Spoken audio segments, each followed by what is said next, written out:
and not use the buyback. He messed up Ravage the completely whiffed from Phobos. Oh no! It's a disaster from Virtus Pro. Now comes the BKB for Yang. Sonic Wave from Quap. Oh man, they just shredded. This is scary. CTY goes down, but comes right back to life. This should be at least a lane of barracks for eHome. That was not the time to whiff the Ravage.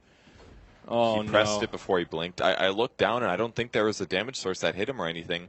No. Because it was Bounty Hunter kind of close to him, but he has no way to do damage from that far away. We saw it from Ohio earlier, just not shift queuing properly on his Earthshaker. It's very similar style. It just happens occasionally.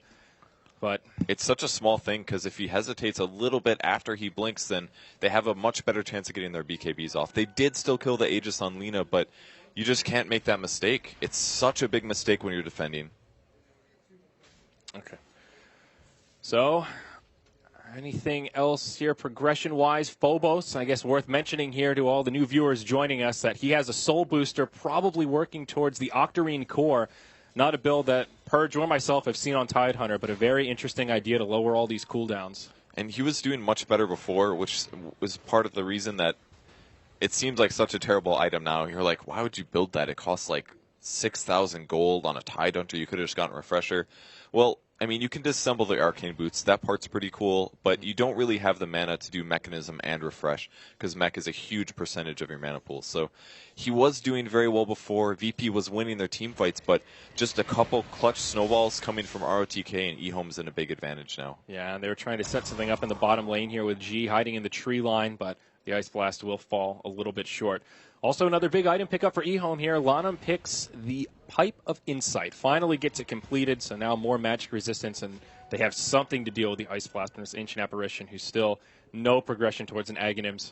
Hanging on to the gem for now, but that damage is really not scaling so well here, Purge. I don't even know if that's that big of a deal, though, because they all have BKBs at this point. Their cores do, at least. Ah, true. Lina and Razor, like, the Pipe was something we theorycrafted at the start. Like, wow, Pipe is really needed this game, but as it's going now, their disables are weak. They're basically reliant on a Ravage on 5 heroes to really guarantee the kill. Mm-hmm. And you can BKB that most of the time. These top-tier players are going to see the blink coming.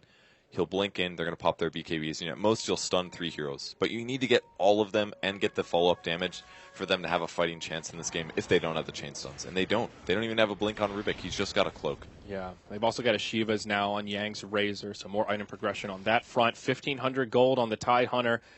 Still a little ways off that Octarine core. Looking for other items here, and not much has progressed except now a Blink Dagger on Lina. Can't forget about that refresher that she's picked up. I'm not even sure if it's been shown to VP yet. Well, now it has, yeah. if it wasn't. I think she'd been farming a creep wave